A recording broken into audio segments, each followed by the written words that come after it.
अभी सुन रहे हैं बगैर सिटी की धमाका को।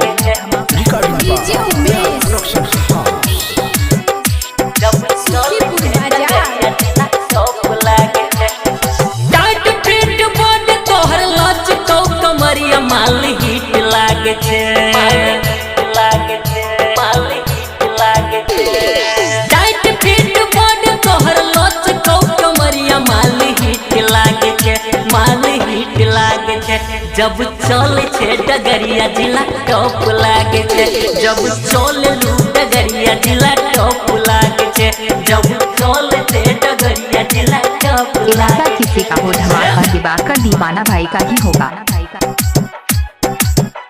जब चले छे डगरिया जिला टॉप लागे छे, जिला टॉप लागे छे। डीजे उमेश जब चले कसमस जवानी छो के कम सिन उमर छो,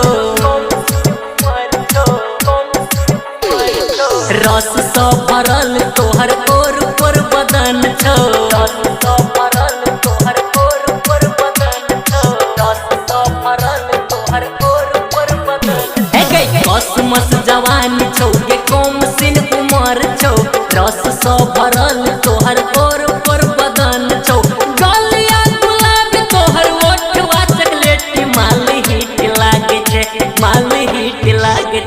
जब चले छे डगरिया जिला टॉप लागे छे, जब चले छे डगरिया जिला टॉप लागे छे, जब चले छे डगरिया जिला टॉप लागे। अभी सुन रहे हैं दिवाकर दीवाना भाई।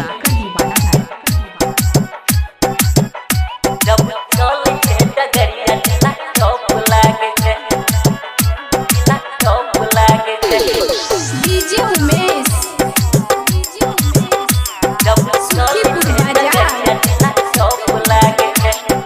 के करा से छोड़ी तू तो करे छी प्यार गे, सुनील झकास तोहर करो इंतजार गे, झकास तोहर करो इंतजार गे, झकास तोहर करो इंतजार गे। के करा से छोड़ी तू तो करे छी प्यार गे, सुनील झकास तोहर करो इंतजार गे, सुशील